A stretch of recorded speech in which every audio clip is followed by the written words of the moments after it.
Capítulo 10. A tua maior descoberta. Vamos então fazer uma análise aprofundada deste capítulo, que é dos maiores hits que nós temos aqui nesta obra.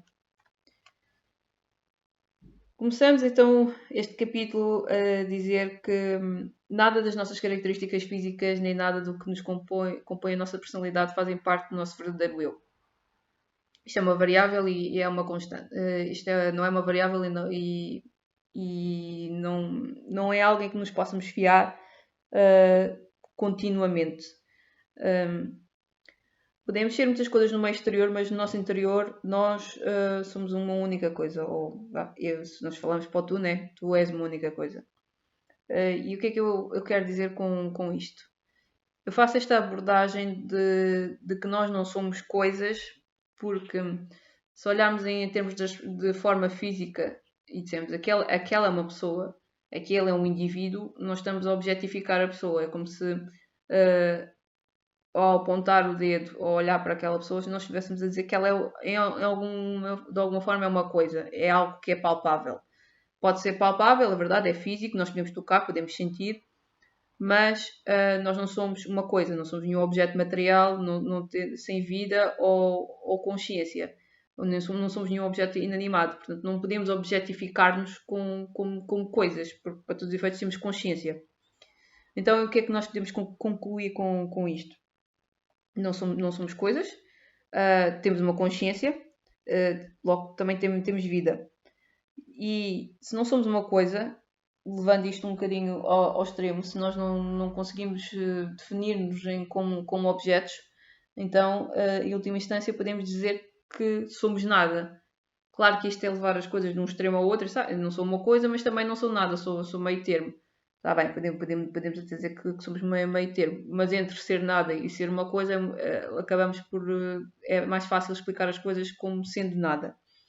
Nada, então, é um substantivo, é coisa nenhuma, o que não existe, o não ser. E eu faço esta definição da coisa e do nada para saber distinguir as duas. Se eu não sou, então, coisa alguma, logo eu não sou nenhuma coisa, ou sou. Se eu não sou nenhuma coisa, logo eu sou nada.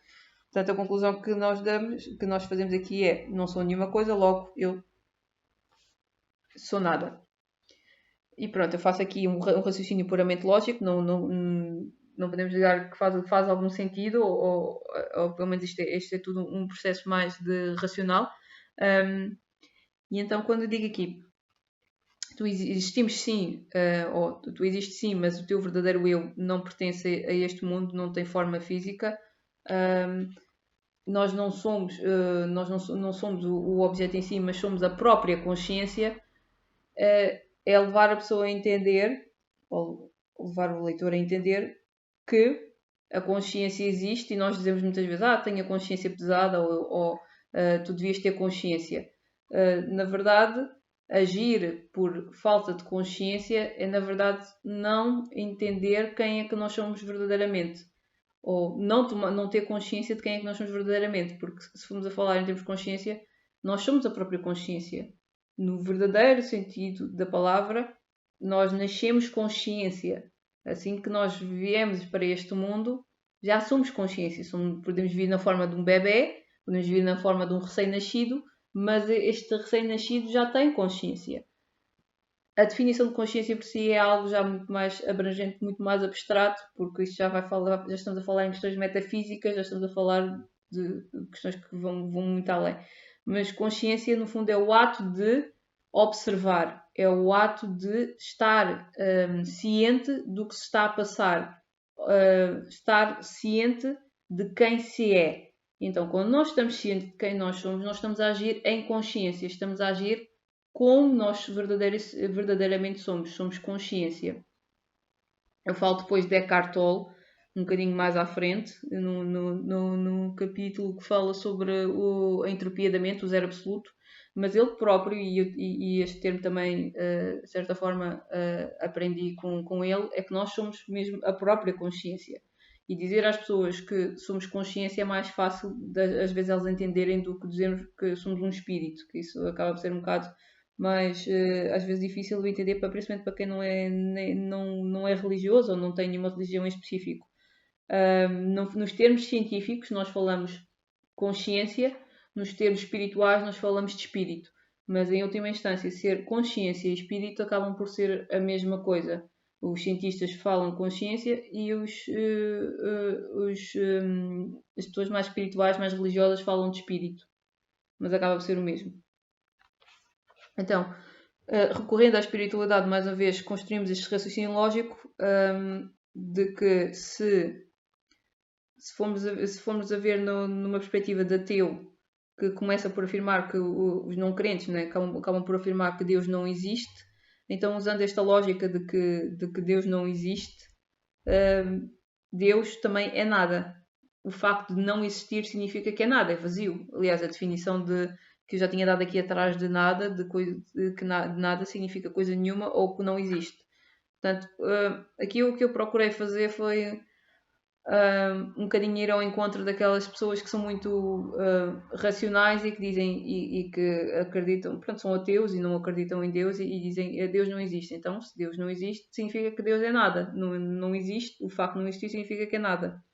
E se nós próprios também não somos nada, no sentido em que não somos coisas, não somos objetos, não somos seres palpáveis, ou seja, eu tenho um corpo, mas eu não sou o corpo, então significa que, em última instância, eu sou nada. Então eu faço esta associação a dizer que eu é igual a nenhuma coisa, igual a nada, igual a Deus. Isto era o que Buda já tinha descoberto há imenso tempo. Só que a questão é que ele não falava na palavra Deus, porque a partir do momento que nós falamos da palavra Deus, estamos a objetificá-lo. E então ele manifestava em silêncio, porque a própria consciência ou o espírito em si, quando se manifesta, ele não precisa de se expressar por palavras. Nós expressamos-nos por palavras porque nós ainda vivemos numa realidade de 3 dimensões, vivemos numa realidade física. Mas se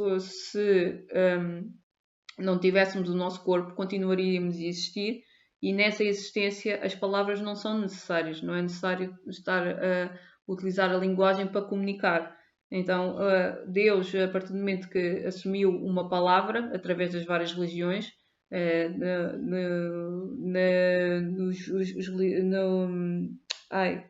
quando nós falamos de outras religiões como o islamismo, nós estamos a falar de Alá, quando nós estamos a falar no catolicismo estamos a falar de Deus, God, pronto, noutras línguas vai ter o nome Deus vai ter outras palavras, mas para todos os efeitos, ao dizer a palavra Deus, as pessoas associam sempre a uma forma física e Deus não é uma forma física, não é algo que nós podemos dizer ele existe no céu ou está algures a pairar, a olhar para nós, não é, isso é uma forma inferior de nós olharmos a Deus, é uma forma do ser humano se ver igual a ele. Aliás, se nós formos ver na Bíblia, diz Deus criou o ser humano, ou o homem, vamos dizer assim, à imagem de si. E então, quando foi escrito isso na Bíblia, muitas pessoas associaram que Deus seria efetivamente teria a mesma forma física que o ser humano. E não é isso bem que se queria dizer. A imagem de Deus significa a imagem do Espírito. Ou seja, Deus é Espírito, então nós também somos Espíritos. Aliás, eu aqui já me estou a adiantar um bocadinho, porque depois falo desse raciocínio aqui à frente. Portanto, quando digo eu sou Deus, sim, nós podemos dizer que, então se eu sou nada, então eu posso dizer que sou uma sereia, porque eu posso ser um unicórnio, já que eles também não existem, eu também posso dizer que sim. Sim, mas aqui o objetivo aqui é tentar fazer a pessoa perceber numa perspectiva lógica, ou seja, ganhar algum sentido na vida, ganhar algum propósito para este tipo de explicação. Então, nós somos Deus. Deus é uma única entidade e nós fazemos parte dela. Fazemos parte do mesmo planeta, fazemos parte do mesmo sistema solar, fazemos parte da mesma galáxia, do mesmo universo. Não somos entidades separadas, antes pelo contrário, somos uno. Se eu sou Deus e Deus é o todo, e ao mesmo tempo nada, então fazemos parte disto tudo. Ou seja, se nós formos a analisar o que nós somos em última essência, nós somos a energia vital, o universo em si. Fazemos parte de um todo. Só que ilusoriamente criamos esta realidade que nos faz sentir que somos separados dele. E esse separatismo vem essencialmente da criação do ego. Quando nós criamos a personalidade e criamos o ego, nós ganhamos o sentimento de que somos separados do outro. O outro é diferente de mim. Eu não sou igual àquela pessoa. Eu tenho uma maneira de pensar, uma maneira de ser, e os outros também têm maneiras de pensar e maneiras de ser. Sim, tudo isso é permitido. Tudo isso acontece. Mas na nossa verdadeira essência, quando partimos deste mundo, se formos pensar antes de nascermos e após partirmos, a essência volta à mesma, ou seja, de onde viemos e para onde vamos, a essência é sempre a mesma. Dentro desta realidade em que nós vivemos durante, vai em média, que é 70, 80 anos, às vezes há pessoas que vivem um bocadinho mais, mas pronto, esta existência ínfima e pequenina, nós temos a hipótese de experimentar o que é o sentimento de separatismo. Mas esse sentimento de separatismo é ilusório, porque é criado pelo ego, criado pela esta personalidade, este boneco, esta persona que nós construímos. De onde viemos, mais uma vez, como eu disse, até onde vamos chegar, a essência é sempre a mesma. E o John Donne diz esta frase de nenhum homem é uma ilha completa em si próprio, cada ser humano é uma parte do continente, uma parte do todo. Mas esta frase o que quer dizer é que o humano, embora nós possamos sentir que somos separados, mais uma vez, como eu já tinha dito, na verdade somos um todo, fazemos parte de um todo. E, mais uma vez, pegando neste contexto da pandemia, começamos a perceber que a influência de uma pessoa que começou que adquiriu Covid-19 e de repente infectou mais 10 pessoas, mais 30 pessoas, mais 40 pessoas, isto provavelmente terá começado, como eu disse, com uma pessoa. Uma pessoa que, entretanto, espalhou esta pandemia por tudo quanto é sítio. E há pessoas que dizem, imaginem, se o Covid-19 espalha assim, imaginem se fosse o amor. Se fosse uma pessoa a dar amor, que dá a outras 5 pessoas, e outras 5 pessoas dão amor a outras 10, e outras 10 dão a outras 20, por aí afora. Imaginem como é que seria um mundo, em vez de falarmos de pandemia, estaríamos a falar de amor. A diferença que não seria, não é? Isto para mostrar que nós somos todos parte de um todo. Não conseguimos viver de forma isolada à parte do resto das pessoas. Somos interdependentes. Até quando nós estamos a falar em termos de sobrevivência, mas também em termos de estabilidade. Nós temos uma casa, podemos dizer que somos independentes porque temos o lar, temos a nossa própria família, mas e depois a luz, a eletricidade, a mesma própria internet, isso tudo depende de comida, todas essas coisas que nós temos dependem de outras pessoas, portanto estamos todos interligados de alguma maneira, não estamos separados. Existe aqui um sentimento de interdependência, de correlação uns com os outros. Portanto, nunca esquecer que, embora o ego possa nos causar este sentimento de separatismo em última instância, nós temos que nos lembrar que dependemos todos uns dos outros e somos extensões todos uns dos outros. Que isto é apenas uma ilusão, é apenas mais uma experiência de vida que nós estamos a ter, que eventualmente passará, é uma coisa passageira. E nós viemos para cá mesmo justamente para aprender, né? Para crescer espiritualmente. Então, agora que sabemos que somos Deus, vamos procurar o significado de Deus na segunda Bíblia. Para mim, como é que eu fiz esta pesquisa? Isto é interessante de partilhar. Eu cheguei à conclusão, a partir de certo momento, ok, eu sou Deus. Já percebi. Não é eu sou Deus, do género, eu sou todo poderoso, estou acima de tudo e mais alguma coisa. Não, eu sou Deus e toda a gente é Deus e isto tudo é Deus. Tudo, desde os objetos, tudo é composto por Deus. Não vamos personalizar Deus. Deus é tudo. É como se fosse uma coisa que aliás, não é coisa, né? É algo que não se consegue descrever sequer por palavras. É complicado. Então o que eu fiz? Vamos tentar perceber o que é Deus segundo a Bíblia, porque se a Bíblia fala de Deus, então eles devem dizer que devem conseguir arranjar alguma forma de expressar Deus. Então, em João, e encontrei muitas vezes em capítulos de João, aliás, estão todos em João, diz especificamente em João 1, 4, 8, Deus é amor. E então, se nós somos Deus, e Deus é amor, então nós somos amor. Em João 4, 24 diz Deus é Espírito. Então, se Deus é Espírito e nós somos Deus, então nós também somos Espírito. Jesus Cristo também era um ser humano e como tal também era Deus. Logo, podemos através das palavras então assumir também que Quando Jesus diz em João 8,12, eu sou a luz no mundo, então nós também somos a luz no mundo. E mais uma vez, quando Jesus Cristo também diz, eu sou o caminho, a verdade e a vida, em João 14,6, então se Jesus é a verdade e a vida, então nós também somos a verdade e a vida. E concluímos então que nós somos amor, espírito, luz, caminho, verdade e vida. Tudo isto é a mesma coisa. É Deus. As pessoas podem chamar só luz, as pessoas podem chamar só espírito, podem só chamar caminho, podem só chamar verdade, mas estas palavras todas, ainda que abstratas, referem-se tudo ao mesmo. E às vezes pode ser um bocado mais difícil explicar porque só é possível compreender Deus quando silenciamos, quando deixamos de expressar por palavras. Portanto, ainda que nós queremos expressar Deus por palavras, ainda que queremos expressar quem é que nós verdadeiramente somos por palavras, não conseguimos entendê-lo de forma. Não é possível entender por palavras. Podíamos ter todas as palavras e mais algumas do mundo, um vocabulário extensivo, enorme, com trilhões e trilhões de palavras que jamais conseguiríamos definir o que é isto. Mas sabermos que somos Deus é uma forma de nos conectarmos com algo superior, com algo que transcende a nossa própria existência. Nós não temos então um espírito, nós somos o próprio espírito.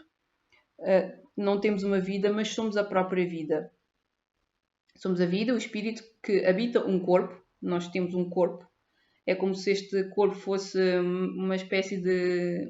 a nossa igreja, vamos dizer assim. Na Bíblia fala-se muito de vai visitar todos os dias a tua igreja, nunca te esqueças de ir à igreja. E na verdade a igreja no fundo é a nossa habitação, a nossa casa. Nunca esquecer que só podemos viver no aqui e no agora. E a melhor maneira de vivermos no aqui e no agora é honrando a habitação em que vivemos, que é o nosso próprio corpo. Lembrar que o corpo é, em última instância, a nossa habitação do espírito e estamos cá temporariamente. Eternamente somos espírito, eternamente somos a luz, a vida, o que quiser, somos Deus, mas estamos aqui temporariamente, cada um de nós, em corpos nos quais nós definimos como homem ou mulher, como ser humano. Mahatma Gandhi então diz: Deus é a vida, verdade, luz, ele é amor. Portanto, mais uma vez temos aqui a Mahatma Gandhi a fortalecer esta ideia de que estas palavras que estão transcritas na Bíblia também são vistas na perspectiva dele. E Mahatma Gandhi vivia na Índia, portanto, se ele tinha alguma religião, provavelmente seria o hinduísmo, não sei, ou o budismo, mas não teria tanto uma filosofia ocidental, mas mais uma oriental, não seria tanto ao nível do cristianismo. Isto para mostrar também que pelo mundo inteiro, pelas diferentes religiões, Deus manifestou-se com diferentes linguagens, com diferentes formas, e ele próprio na Bíblia diz que eu virei de muitas formas, virei sobre muitas formas. Portanto, o que ele quis dizer é, eu vejo e estou em todos os sítios, sou omnipresente, omnipotente, omnisciente. Mais uma vez, o que é que significa? Significa que Deus está em todos os sítios, vê tudo, pode tudo. Então, se ele tem esse poder todo, então significa que ele é tudo o que possa em pensar e imaginar, inclusive a nós. Então, nós também pertencemos a essa essência, nós também fazemos parte desse todo. Ele vê tudo através de nós, porque nós, em última instância, somos Deus. E agora sim, podemos dar resposta sobre a pergunta do sofrimento. Porquê é que nós sofremos? Porque o sofrimento resulta da ilusão que criamos de nós próprios, porque estamos a identificar-nos com o falso eu. O sofrimento é causado então pelo ego, não pelo verdadeiro eu. O ego é que nos causa esse separatismo. Os pensamentos que nós podemos ter de julgamento, de receio, de medo, de afastamento perante o outro, mais uma vez, eu sou diferente do outro, é que nos causam este sofrimento. E quando sofremos temos a hipótese de deixar de identificar com o nosso ego, com a personalidade que criamos e que nos limita. Portanto, o sofrimento é, segundo o budismo, também puxando um bocadinho essa parte, essa filosofia, o que eles dizem é que é o ciclo do samsara, é como se fosse preciso entrarmos nesta fase de queda, de morte do ego, de sofrimento, para começarmos a perceber que este sofrimento não é causado por forças exteriores, por circunstâncias ou pessoas fora, mas pelo próprio ego, por aquilo que nós criamos dentro de nós próprios, no nosso interior. Portanto, temos hipótese de nos libertar do ego permanentemente para assumirmos o verdadeiro eu. Eu digo permanentemente, como quem diz, não, há de chegar um momento em que nós conseguimos transformar a nossa personalidade, não em função do ego, mas em função do eu consciente. À medida que nós vamos tornando conscientes as sombras do ego, vamos começando a perceber que medos é que nós temos e vamos superando esses medos e aceitando os desafios que a vida nos vai dando. O que acontece é que o ego começa a deixar de ter tanto poder sobre nós e começamos então a atuar mais sob a força do espírito, sob a força do eu consciente, o verdadeiro eu que nós somos. Nós, neste momento, sobre o ego, o que acontece é que nós vivemos de uma forma muito pequenina, muito insignificante, muito eu e os meus problemas e as minhas situações e os meus dramas. E à medida que saímos desse papel dramático do eu, desse eu pequenino, desse eu inferior e começamos a servir uma causa maior, a trabalhar ao serviço de um amor maior, transcendental, oferecendo também os nossos talentos, as nossas capacidades aos outros, entregando o nosso amor através da oração, da meditação, da entrega ao todo e honrando as nossas verdades, falando aquilo que nos vai no coração, acabamos por desfazer este ego que criamos como forma de nos defendermos e como forma de nos apresentarmos para o exterior, para assumirmos a nossa verdadeira identidade. A identidade que realmente é constante, que não tem início, não tem fim, ela é eterna, que é o espírito. E esse espírito está a começar a vir ao cima à medida que mais pessoas vão tomando consciência que elas não são o ego, que elas vão despertando através de processos de sofrimento profundos. E agora estamos a passar por um processo de muitas pessoas, milhões, se calhar bilhões de pessoas estão a passar por processos de sofrimento com esta quebra da economia, com esta pandemia. Há também esta possibilidade das pessoas despertarem mais depressa ou cada vez mais pessoas olharem para si e começarem a perceber que este sofrimento não é causado pelas forças exteriores, pelas situações de crise, mas que essa crise é necessária para que se quebre este ego e renasça um novo ser. Portanto, é um bocadinho aquela alusão do ovo, que é quando o ovo se quebra por fora, quebra-se fora, a pessoa morre. Quando o ovo quebra-se por dentro, a pessoa renasce, porque ela está, ou seja, quebrar o ovo foi feito de dentro para fora, e é isso que se pretende, é que a pessoa renasça de dentro para fora. Portanto, este eu consciente é eterno, não tem forma, não muda, é intemporal e é a nossa constante.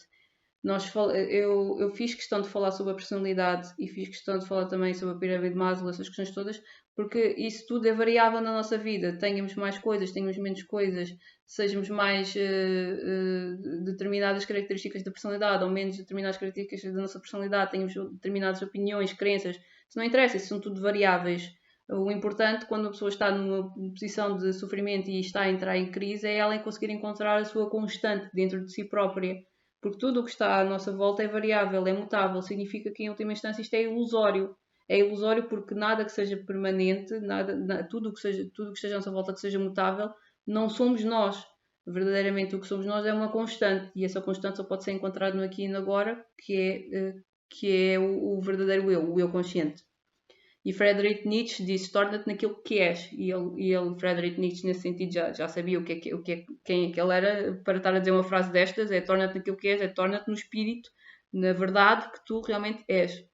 Então, finalmente já sabemos quem é que nós somos, mas ainda não percebemos como é que podemos parar de sofrer. Esta parte seria mais dedicada para quem está a ler o livro e está a passar por um processo de transformação, ou seja, ainda está a tentar descobrir quem é que ela é e como é que ela pode parar de sofrer. Portanto, a única coisa que nós temos de fazer é deixar-nos de identificar com os pensamentos que são fabricados dentro de nós, pelo nosso inconsciente, pelo nosso ego. Ou seja, saber tomar consciência dos pensamentos que estamos a ter e de repente dizer, calma lá, isto aqui não sou eu, isto aqui é o ego que eu tenho, que foi criado por mim, e eu posso simplesmente decidir não continuar a alimentar estes pensamentos. O teu verdadeiro eu não tem um passado, não tem um futuro, só vive aqui agora e no presente. Tu és o que está aqui agora. Portanto, aquele que sofreu já não és tu, porque tu no tempo e no espaço só podes estar aqui e agora. Não, esse sofrimento só funciona enquanto a pessoa estiver a alimentar aqueles pensamentos, enquanto a pessoa não se aperceber de aquilo que está a pensar, nem tomar controle sobre ou procurar entender as suas emoções. Aí, portanto, verifica-se que um dos exercícios que nós podemos fazer é verificar se conseguimos respirar, inspirar e expirar, e quando nós fazemos este exercício só vou inspirar e expirar. Isto de inspirar e expirar é algo que nós já fazemos naturalmente. O nosso corpo é super inteligente e ele já por si já inspira e expira. Nós não temos que estar a dar ordens ao corpo para agora inspira, agora expira, agora inspira, agora expira. Não, ele já trabalha, já é um mecanismo automático, já faz isso por si, por natureza. Mas se nós tomarmos consciência de que inspirar e expirar pode ser um ato consciente, pode ser um ato no qual eu desejo observar e prestar atenção, então dá-se o silêncio dentro de nós. Conseguimos verificar que quando estamos a respirar nós não estamos a pensar. Então, quando não estamos a pensar, não estamos a agir sobre o ego, ou o ego não está em atividade. Então, essa é a nossa âncora para nos agarrarmos ao presente. Podemos utilizar em exercícios respiratórios só para acalmar os pensamentos e dizer não preciso me ser deixada ser levada pelo ego. Posso inspirar e expirar, tomar consciência deste processo que eu estou a fazer, e quando eu faço inspirar e expirar, eu estou, mais uma vez, em Deus, estou em mim, estou em espírito, estou em luz, porque neste momento, no aqui e no agora, eu tomo consciência que o meu eu verdadeiro só pode estar aqui e agora. Então isto funciona como âncora e podemos tentar fechar os nossos olhos e sentir a mão direita e a mão esquerda. Também sentir as nossas sensações é outro tipo de exercício que podemos fazer para diminuir a atividade mental, que é ficar simplesmente de olhos fechados, pode ser deitado ou pode ser sentado, e simplesmente sentir as sensações do corpo, perceber que eu tenho uma mão direita e uma mão esquerda, mas como é que eu sei que eu tenho uma mão direita e uma mão esquerda? E começar a prestar atenção ao que é que eu estou a sentir. Como é que eu consigo sentir esta mão? Como é que eu consigo sentir este corpo? Ou então também focar no bater do coração. São exercícios que podemos fazer várias vezes ao dia e isso permite-nos aprender a controlar os nossos pensamentos. Isto é uma forma também de aprender a silenciar a mente, como eu já disse, e há que lembrar que a nossa mente é o nosso maior tesouro. É onde nós guardamos, se calhar, os nossos sonhos também, os nossos maiores aspirações. Portanto, utilizar a mente de forma saudável e apenas alimentar aqueles pensamentos que nos fazem desenvolver o nosso espírito de forma positiva e manter de espírito positivo e não estar constantemente a alimentar historinhas que não nos servem para nada. Acho que também alguns na história também da vida de Jesus Cristo, ele teria revelado a Maria Madalena que a mente é o nosso maior tesouro. Isso são coisas que não ficaram escritas no livro, não ficaram escritas na Bíblia, mas efetivamente ele teria revelado que entre o espírito e o corpo existe a mente que é o nosso maior tesouro. E se nós soubermos preservar essa mente saudável e intencionalmente utilizarmos a mente para manifestar única e exclusivamente coisas que fazem bem não só a nós próprios, mas também ao bem comum, então vai-se dar um processo muito grande de transformação da própria humanidade neste todo. Neste silenciar da mente, podemos criar, manifestar e literalmente manifestar coisas extraordinárias na nossa vida, porque a mente tem um poder tremendo e cada vez mais cientistas têm andado a estudar o poder da mente e há uma série de livros e uma série de pessoas da área de coaching e desenvolvimento pessoal que falam do poder da mente, o poder dela manifestar coisas na nossa vida. O que acontece é que a maior parte das pessoas, como não toma consciência do que é a mente, não toma consciência do que é o ego, nem sabem quem é que elas são verdadeiramente e identificam-se com aqueles pensamentos, elas não percebem que elas estão constantemente a projetar para fora e a manifestar para fora da nossa realidade coisas que na verdade parece que estão fora do controle delas, mas não estão. São os pensamentos que elas estão a gerar, que elas não tomam consciência que estão a manifestar aquela realidade. E elas dizem a culpa é do governo, ou a culpa é da economia, ou a culpa, não sei o quê. Ou seja, responsabilizam sempre alguém fora delas, mas na verdade o que elas não percebem é que são elas que estão a atrair aquele tipo de situações através dos pensamentos que elas alimentam constantemente. Então, tomar muita consciência que a mente tem um poder muito grande. Tem um poder muito grande de destruir, mas também de criar, de manifestar coisas. Se calhar nós, humanamente, nem sequer conseguimos conceber neste momento. É uma arma poderosa nesse sentido. Então, nós não encontramos a vida no passado nem no futuro. Mais uma vez, tempo é ilusório e o nosso verdadeiro eu é o que vive no momento presente. Nem tu próprio, nem ninguém conseguem vê-lo, mas tu sabes que existe porque tu pensas. Albert Einstein também fala disso. A distinção entre o passado, o presente e o futuro é apenas uma ilusão teimosamente persistente. Portanto, o tempo não existe. Seja passado ou futuro, já tínhamos falado também nos capítulos anteriores, nos tempos verbais, sim, que o tempo não existe. É apenas o momento presente que existe numa eternidade, numa sequência eterna, e isso é às vezes difícil para nós entendermos, mas é o que diz. Portanto, que eu também falo também disso do regresso aos tempos verbais.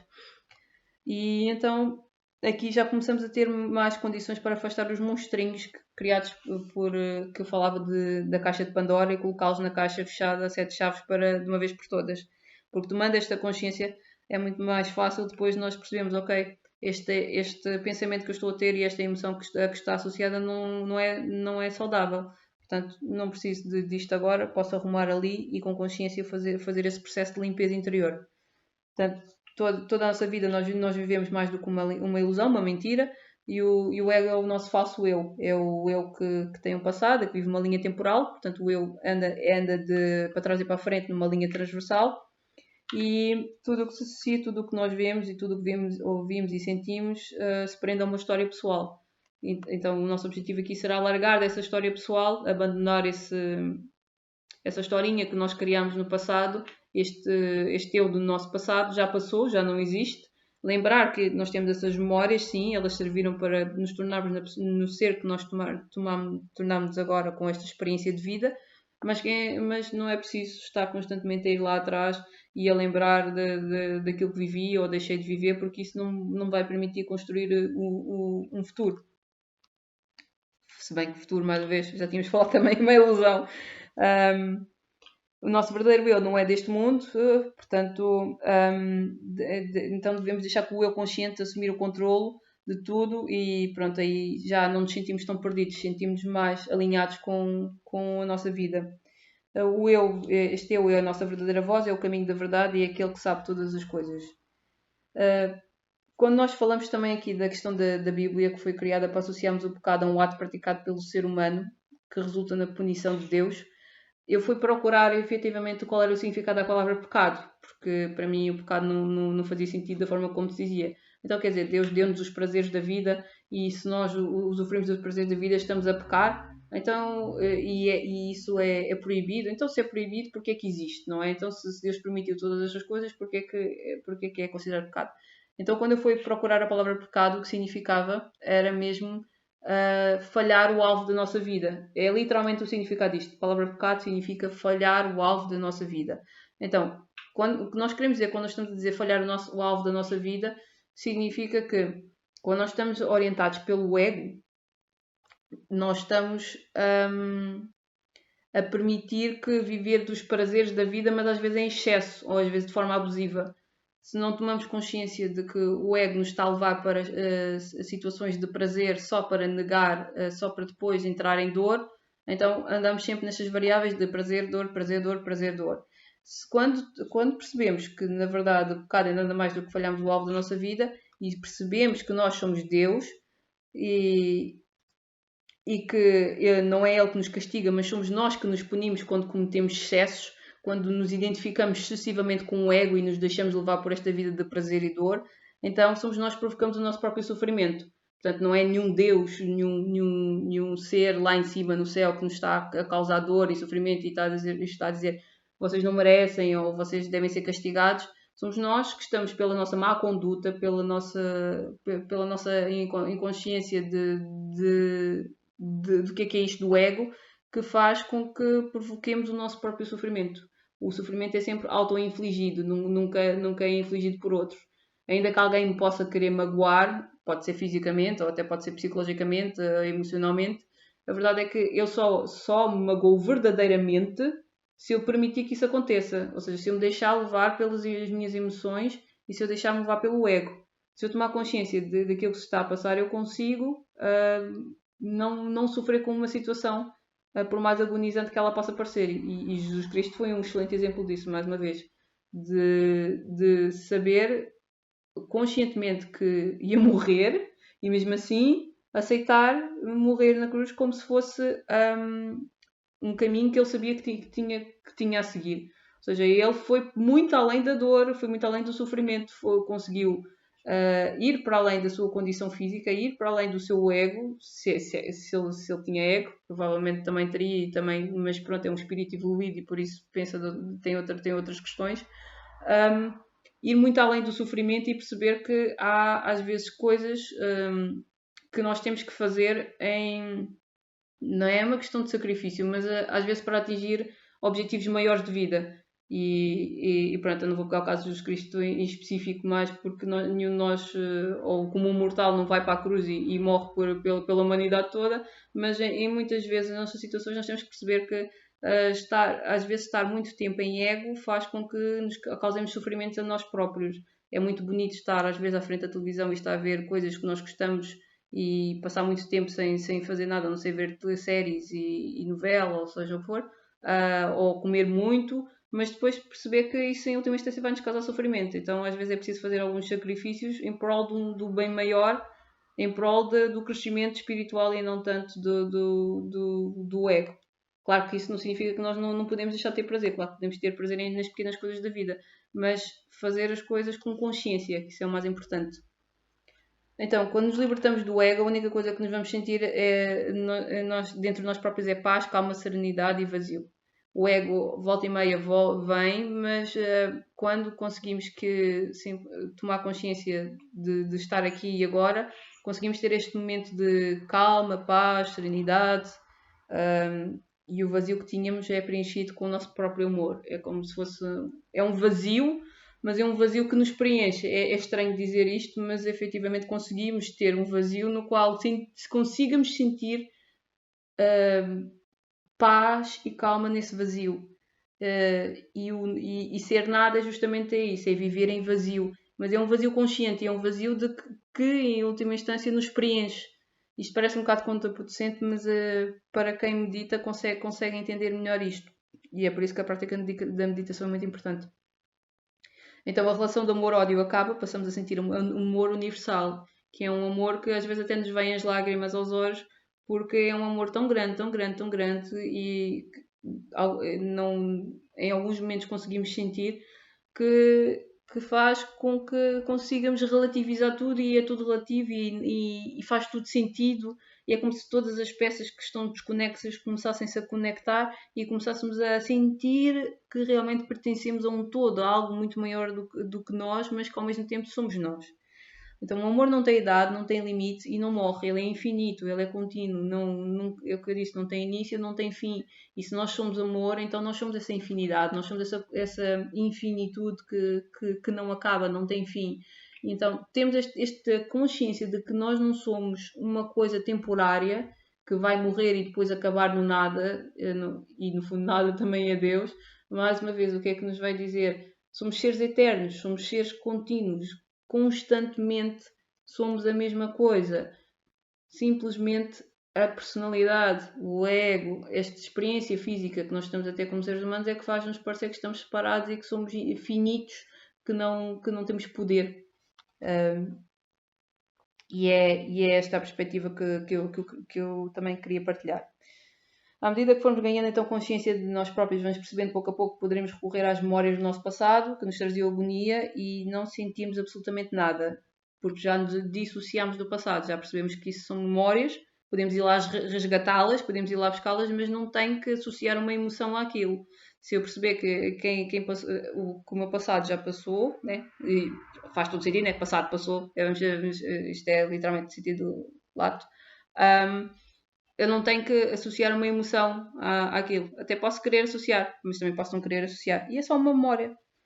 Então, todo o sentimento de medo de perdermos coisas, perdermos pessoas, perder a própria vida desaparece, pois o sentimento é provocado pelo nosso ego. E tomando consciência disto, mais uma vez, estes sentimentos de perda desvanecem-se. São uma coisa que, se for preciso, é quase que imediata. Dá-se ali uma quebra quando a pessoa toma grande consciência disso. Então, Gerard Kent dizia: nada, tudo, qualquer coisa, alguma coisa. Se não tens nada, então tens tudo, porque tu tens a liberdade de fazer qualquer coisa sem o medo de perderes alguma coisa. Ele diz isto com a perspectiva de se nós percebemos que não somos nada, então nós não temos nada a perder.